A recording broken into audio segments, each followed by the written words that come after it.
서울 마포구 아현 2동에 아현교회라는 교회가 있습니다. 지금은 그리 크지 않은 교회인데요. 이 교회가 1960년대 초까지만 해도 신도수로는 서울 영락교회와 함께 가장 많은 신도수가 있었던 교회였다고 합니다. 이 교회는 멋진 예배당도 교육관도 목사관도 없었습니다. 그래서 날로 신자가 늘어날 때는 예배당 짓지 않고 예배당 밖에 지붕만 얽히설키 얹어서 의자를 놓아서 예배를 받다고 합니다. 그래서 누더기 같은 옆에 있는 판자촌과 거의 별반 다르지 않는 교회의 모습이었다고 합니다. 아현교회의 그런 모습은 가난 때문이 아니었습니다. 아현교회는 그 일대 판자촌의 상당수를 소유할 만큼 재정적으로 풍족했다고 합니다. 그럼에도 불구하고 건물을 짓는 데에는 아무런 관심이 없었고 대신 판잣집을 사들여서 집 없는 교인들에게 나누어 주어서 살게 했고 또 먹고 살 길 없는 교인들에게는 뒷돈을 대줘서 소금이나 고무신 생선 장사를 해서 먹고 살게 하셨는데 이렇게 목회하셨던 목사님이 이 교회의 설립 목사셨던 김현봉 목사님이셨습니다. 이 김현봉 목사님 잘 알려지지 않은 인물인데요. 지금 신촌에 가시면은 우리 본교회단에 속한 한 2,000명 정도 되는 큰 교회들이 세 교회가 있습니다.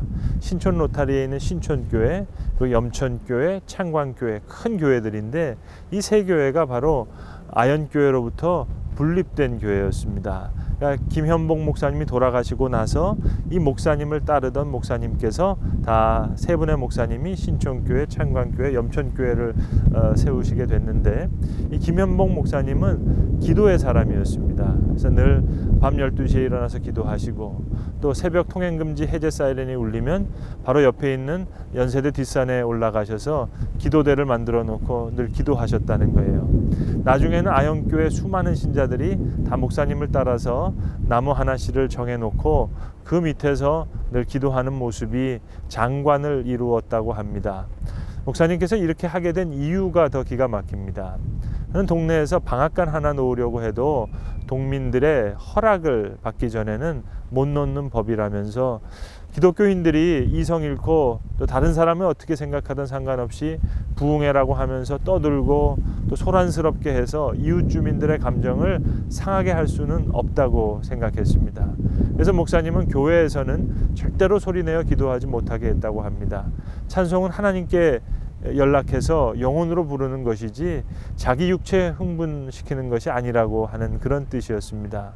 그래서 고요히 하나님과 교통하는 가운데 회개하는 양심을 찾아가는 그 자신을 만들어가는 것이 그것이 기도 생활이었다 하는 그런 가르침이었습니다. 그는 누구든지 자기가 된 만큼 밖에 남을 만들지 못하는 법이기 때문에 나 하나 만드는 것 이게 제일 급선무였다고 그렇게 늘 강조하셨다고 합니다.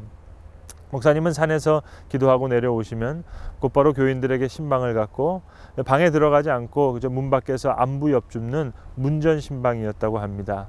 대신 살림이 어려운 교인들은 집에 방에 들어가서 연탄불을 지피고 있는지 바닥을 만져보시고 또 쌀독을 들여다보면서 도움을 주곤 했다는 겁니다. 늘 안주머니에 돈을 가득 담아 갖고 다니면서 필요한 사람들에게 나누어 주셨습니다. 그러나 정작 목사님 자신에게는 돈을 쓰지 않았습니다. 평생 교회 지하의 방 한 칸에 지냈고 그는 고기도 먹지 않았고 찬도 된장에 김치 그거 뿐이었답니다. 옷도 두루마기 하나만 입고 고무신만 신었기 때문에 달리 돈 들 일이 없었습니다. 목사님은 22살에 예수를 믿어서 44살 때 결혼을 하셨는데 16살 연하에 세브란스 간호사를 만났는데 얼굴이 많이 얽었던 곰보라고 하죠. 그 사모님 그리고 이미 자궁을 다 적출해내서 아이도 가질 수 없었던 그런 사모님을 택해서 결혼하셨다고 합니다. 그분이 48세인 1932년도에 이 아현교회를 개척하셨는데 아현교회에서는 허세가 통하지 않았다고 합니다. 교회도 그렇거니와 신자들의 사치도 허용되지 않아서 목사님은 머리를 늘 빡빡 삭발하셨대요. 그래서 별명이 중목사였다고 합니다. 그래서 그 목사님을 존경하는 모든 남자 신도들이 대부분 깎아머리로 삭발을 했고 여자들도 파마를 하지 않았다고 합니다. 결혼식도 20명 이상 참석하지 못하게 했고 그래서 그저 딱 국수 세 그릇에서 신부 또 신랑 그리고 목사님 먹고 그렇게 원하지 않으면 다른 교회에서 주례하라 그러고 또 장례가 일어나면 목사님이 손수 시신을 손수레로 끌고 가서 홍제동에 있는 화장터에서 화장하고 아이가 죽으면 목사님이 직접 지게에 지고 가서 산에 묻고 아주 어려울 때니까 말입니다. 그렇게 목회를 하셨다고 합니다. 65년도에 목사님께서 숨을 거두자 교인들이 목사님의 유언에 따라 시신을 손수레에 싣고 가서 화장했습니다. 그러나 울지 말라는 그의 뜻을 지키는 교인은 없었습니다. 1200여 명의 교인들이 손수레를 따르면서 통곡했다고 합니다. 우리 목사님이 이제 어디 가서 찾느냐고.